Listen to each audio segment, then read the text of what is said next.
Buenos días, profesor Isaac. Buenos días, mis compañeros en general. Mi nombre es Lance Patrick Sotomayor Lozano. Pertenezco al grupo 1, que está conformado por mis compañeros y yo. Hoy día nos tocó exponer sobre la historia de la epistemología. Yo le voy a hablar sobre la definición. La epistemología pertenece a la rama de la filosofía, que analiza el conocimiento científico que está en la naturaleza, la posibilidad, el alcance y los fundamentos. El término de la palabra epistemología deriva de dos voces griegas, que son episteme, que significa conocimiento, y logos, que significa estudio. La epistemología propone estudiar circunstancias históricas, objetivas y sociológicas, que trasladan el conocimiento científico. Además, es la herramienta indispensable para el análisis de la ciencia. Su definición debe ser clara y precisa de los conceptos epistémicos, y trabaja con conceptos tales como la verdad, la justificación, la hipótesis y la corroboración, entre otros. Gracias. Y le voy a dar pase a mi compañera Stephanie para que le siga hablando sobre el tema. Gracias por el pase, compañero Patrick. Bueno, la que les habla es Víctor Figueroa Stephanie, y continuando con la exposición yo tocaré el tema sobre la Edad Media y el Renacimiento. La Edad Media, para los antiguos griegos, en la terminología de Platón, episteme significa conocimiento justificado como verdad. Se decía que solo tiene desarrollo en el mundo de las ideas y no en el mundo sensible, pero se oponía al conocimiento denominado doxa. Doxa se le denomina como un conocimiento fenoménico y de consecuencia según él engañoso. Para Platón, la verdad de las cosas, del conocimiento de la esencia, cae en el mundo sensible y queda atrapado al mismo todo lo que sabe. Por esa razón se dice que el conocimiento es recordar, es decir, análisis. También podemos decir que el conocimiento no está en el mundo físico, en el mundo en el que podemos tocar, oler o saborear. Pero él creía que nuestros sentidos nos engañaban y por esa razón no podíamos confiar en ellos para conocer, porque el ser humano tiene en su interior la posibilidad de captar lo que las cosas son. Por lo tanto, Aristóteles concluía que la sensatez sensible deriva directamente de la sensación y que es una complexión del conocimiento de inmediato y fugaz, dependiendo y desapareciendo con la sensación que la ha generado. El Renacimiento, según los pensadores, fue el punto de partida de esta época. Fueron asignados varios textos, entre ellos la teología, que se desarrolló en Europa entre el siglo XIV hasta el siglo XVI, que marcó el pase a la filosofía medieval. Y como crítica racional estuvieron representadas por Kepler, Galileo Galilei, Isaac Newton, Francisco Bacon, René Descartes, Locke, Leibniz. Bueno, hoy nos toca tratar de la historia de la epistemología en la Edad Moderna. En la Edad Moderna es la edad de la epistemología, porque es cuando Descartes introdujo la búsqueda de la certeza, con Immanuel Kant, que trató de averiguar si la metafísica era una ciencia, y realizó una suspensión del juicio humano para saber qué puedo saber, qué es la metafísica, qué debo saber, qué debo hacer, qué es la ética, y qué me está permitido esperar, qué es la religión. Esto lo ayudó a saber cuáles son los límites y las posibilidades que tiene el hombre. En el siglo XIX del año 1801 y 1900 se caracterizó por ser de gran agitación social y política, los cuales se expresaron en la revolución social que remeció Europa. Esto llevó a replantear la manera de explicar al mundo a los pensadores y desarrolló las teorías que se convirtieron en los nuevos paradigmas filosóficos e intelectuales. Los precursores fueron Augusto Comte, John Gershon, aunque la palabra epistemología no existía, pero las obras de Bernard y William ayudó mucho en su desarrollo.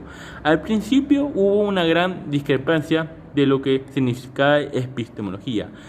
William inauguró el método científico y crítico y lo separó en dos, y fue el primero en publicar su historia. Procuró que la filosofía y la epistemología tengan un estrecho contacto y lo dijo en su obra, que es Filosofía de la Ciencia Inductiva basada en su historia. En el siglo XX se agrupó tres grandes escuelas que son el neopositivismo, el racionalismo crítico y el posperianismo. Esos son tres. Los miembros de la primera escuela de la epistemología fueron Maurice, Otto, Gerbel, Félix y Rudolf. Popper introdujo una nueva escuela y esto influyó en los filósofos del Círculo de Viena. Después se encuentran autores prosperianos que fueron Kuhn, Frege, Lakatos y Chazón. Bueno, con esto termino y le doy pase a mi compañera. Gracias. Gracias, Francis. Yo les voy a hablar sobre la epistemología como teoría del conocimiento. Esto plantea generar un adecuado conocimiento para pensar y repensar las diferentes informaciones del conocimiento. El conocimiento es diferente que el saber, puesto que el saber es un concepto social entre un tiempo determinado, mientras que el conocimiento implica de dos factores, como uno como sujeto de acción y el otro como su objeto referente estático. El objeto puede ser dinámico, pero esto no interviene a la conceptualización mental que ha establecido el sujeto. Al existir dos partes, esto genera diversas observaciones, pero esto es a diferencia del saber que va del concepto del conocimiento. El conocimiento es una construcción que es de la entelequia, que es subordinar.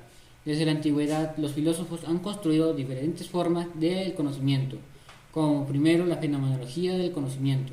Esto es una disciplina de la fenomenología que es describir el acto cognitivo de cualquier interpretación o explicación de dar a conocer un hecho fenomenológico. Las propiedades del conocimiento, esta es una forma de vasta gama de respuestas que afirman de manera escéptica que el conocimiento no es posible. Sin embargo, es la intención de sentar reglas de conducta intelectual. El dogmatismo es la esquina opuesta que nos representa de manera irrefutable, y el escepticismo que en duda de los sentidos, basándonos en la única forma de conocimiento intelectual. El dogmatismo hace de referencia a los hechos de la realidad misma como principio innegable del conocimiento. Los fundamentos del conocimiento es la base del constante de la humanidad que hay para edificar los sistemas y las teorías de modo de construir una adaptabilidad en el medio circundante. Las interrogantes siempre van con la consecuente, que a veces parece adelantarse y otras veces parece propulsor de cambios, como la dualidad escéptica dogmática, que nos presenta la racionalidad y lo inteligible del ser humano, que es dual por antonomasia. La naturaleza es el punto de vista del sujeto, del que el lado opuesto como un solipsismo, según cual puede darse como mi propio yo. La visión a partir del objeto es como el realismo fotográfico, que es a través de los sentidos como reflejo de nosotros mismos, del objeto del conocimiento. Ahora les paso con mi compañero Jesús. Gracias. Gracias por el pase, compañero. Continuando con la exposición, yo hablaré sobre las corrientes o doctrinas epistemológicas. Comenzaré hablando del empirismo. Las enseñanzas filosóficas que se desarrollaron en Inglaterra en los siglos XVII y XVIII consideraban la experiencia como la única fuente de conocimiento, negando la posibilidad de coincidencias o nociones preconcebidas. El empirismo de la filosofía de la ciencia enfatiza los hechos, especialmente los que se encuentran en los experimentos, en lugar de probar todas las ideas sin conceptos sobre la observación de la naturaleza. Ahora hablaré sobre el racionalismo. Se entiende como una creencia e ideología que sostiene que podemos comprender la verdad, la acción y la inteligencia. Se trata de un fenómeno filosófico que surgió en Francia en el siglo XVII, un sistema de pensamiento que enfatiza el papel de la mente en la búsqueda del conocimiento en contraposición al uso de la fuerza que se opone y enfatiza su papel.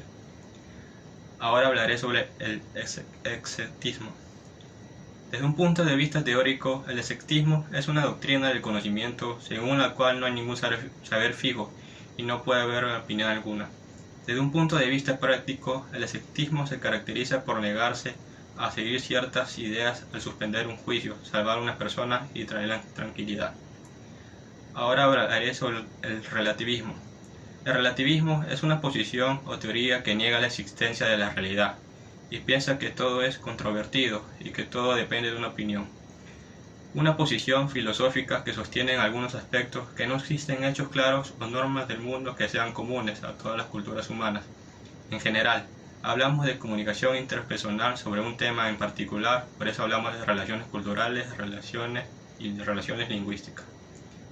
El solipsismo es la creencia metafísica humana de que lo único que uno puede confirmar es la existencia de su mente.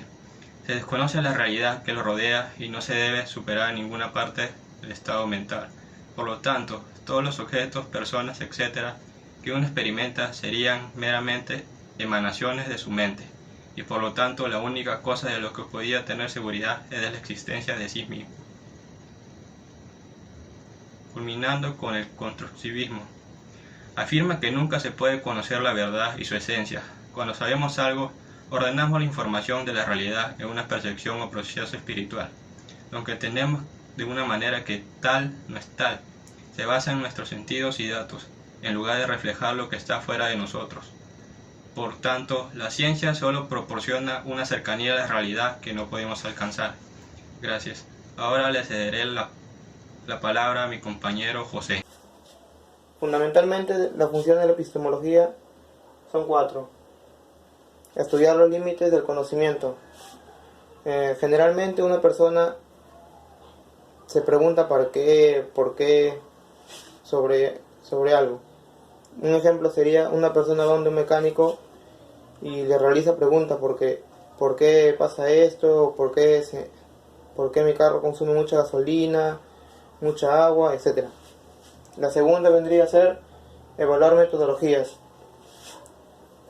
Un epistemólogo y un metodólogo no son lo mismo. El epistemólogo estudia, conoce, tiene conocimiento sobre un hecho. Y un metodólogo es el que se encarga de que el estudio, en este caso el laboratorio, esté en óptimas condiciones para realizar el estudio, ya que si no lo tiene, la prueba no sería muy confiable ni tendría fiabilidad. La tercera sería reflexionar sobre las corrientes epistémicas. Cada persona, cada ser humano tiene opiniones distintas, diferentes. Eso es lo que nos hace ser únicos. Y yo creo que está bien porque si cada persona aporta lo que sabe, lo que tiene, llegamos a la conclusión de que la información sería más extensa, y eso sería muy bueno para nosotros mismos y beneficioso. La 4 sería reflexión acerca de la metafísica, que viene a ser que los filósofos se preguntan el por qué, tienen teorías sobre, por ejemplo, la vida en la tierra, si Jesús existe, si existen las almas, la teoría del Big Bang, quién inventó esto, quién inventó el otro, y si existe vida después de la muerte. La conclusión vendría a ser de que cada ser humano debe respetar a las opiniones de otros, no criticar por su forma de vestir, o por cómo es, o por su forma de hablar. Y creo que este vendría a ser mi punto de vista sobre ello, de que debemos respetar las opiniones de los demás y que nosotros tengamos conciencia sobre ello. Gracias, profesor. Le paso con mi compañero Roger. Gracias, compañero, por el pase. Buenos días, profesor. Buenos días, compañeros. A mi grupo le ha tocado exponer, como bien escuchado, el tema de la historia de la epistemología, y yo les voy a hablar acerca de las referencias de la epistemología. Según lo que he investigado, he encontrado referencias actuales y referencias generales. Bueno, mi nombre es Roger Alexis Condevente y les voy a explicar primero qué son las referencias. Una referencia es un conjunto de datos que identifica una obra, ya sea para que vayas a comprar o para que la puedas recomendar a alguien. Las referencias permiten a los lectores cuáles aportes tuvo el trabajo y ubicar la obra en caso de querer ampliar o contractar más el tema de que están hablando. Por ejemplo, si están tocando el tema de la filosofía, entonces hay un tema que es los mitos griegos, donde habla, ¿no?, la creencia en ese tiempo de los cómo se creó el mundo, cómo se originó todo.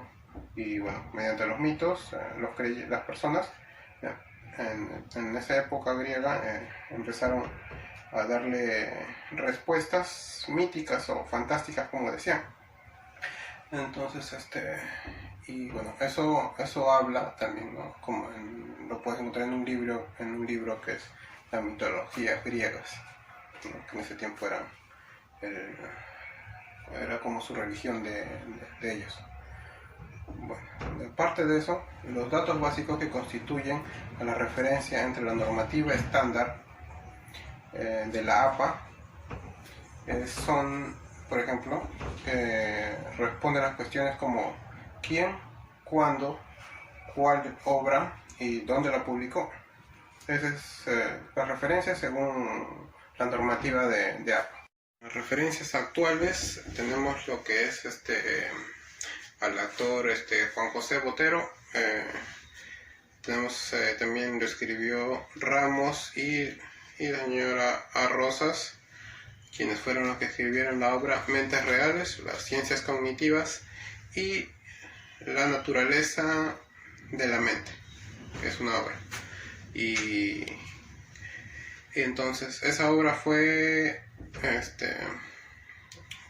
publicada en Santa Fe de Bogotá, en la Universidad Nacional de Colombia, en la Facultad de Ciencias Humanas, en el año 2000.